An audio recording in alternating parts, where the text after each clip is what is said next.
Hey guys, this will be a small tutorial about macro basics. For start, I want to mention that yes, I know there are many more different macros. This tutorial/guide is meant for new players to understand the macroing system. If you are an experienced player, there is nothing new in this video which you already don't know about. So let's get into it. There are two different places to create a macro. It's either in your game client or you can use Razor software, which is included in game installation. Usually people are using either one or second mentioned. There are a couple of people which are using combination of macros, but I feel it's better to go for either client or Razor macros, not both.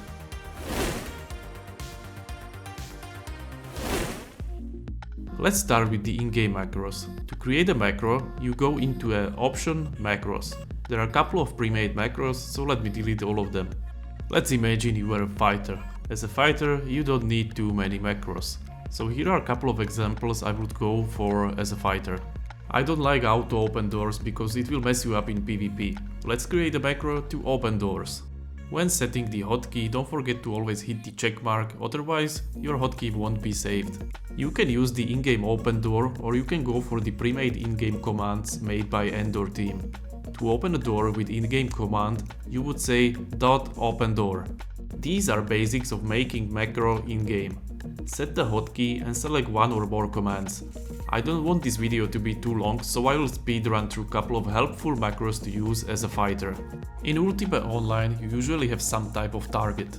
There are three types of targets: no target, target self, and last target. To actually target something in-game, you would say .stare. So the first useful macro is bandage self, which will just find a bandage and use it on yourself. If you want to bandage your last target, you would use .bandage_LT. And for the free target, you would use just the .bandage. In a PvP, and also some monsters will drop you from your horse. It might be difficult to jump back. There is a command .remount to sit back on your horse. To carve a corpse and get some more loot from it, you would use command .rip. In a PvP, fighters doesn't have a way to stop his opponent from running. There is a special item for them to drop a player from horse called bola. As in a PvP you don't want to click manually on a target, you can use the command .bola and combine it with wait for target and then last target. To quickly drink a potion, you would use command .drink potion following with potion name. So for example, .drink potion heal, .drink potion cure, .drink potion refresh.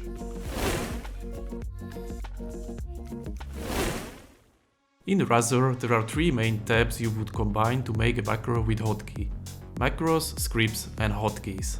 Everything which can be made in-game can also be made in Razor, and you can even improve it. To create an action on a specific hotkey, you would either record that macro, write a script, or use built-in actions. Let's start with targeting. In a hotkey tab there is a whole category just for targeting. I'm using only three of them: set last target, attack last target, and in non-friendly targets the target closest non-friendly. Combining just those three targets, you can target anything really fast. I will now recreate a couple of in-game macros into Razor macros. Let's start with the bandage self. Bandage self is actually a built-in action, so you can just set the hotkey and you are done. Same goes for the bandage last target and use bandage. For remount, you could just go into macros tab, create new macro and record saying .remount. After that you hit stop, go into hotkeys tab and find your macro, or directly hit the set HK button.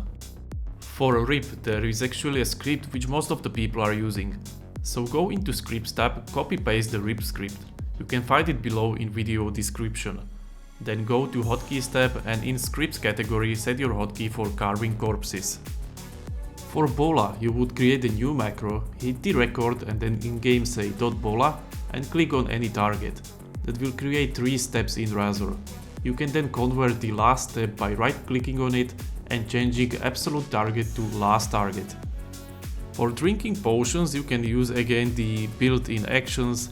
You go into hotkeys, items, potions, and you can set your hotkey for each of the drinks. For hypnotic, you would just record saying .hypnotic and then setting hotkey. There are many more macros and hotkeys in Razor. Don't be afraid to experiment. Thanks for watching, see you next time.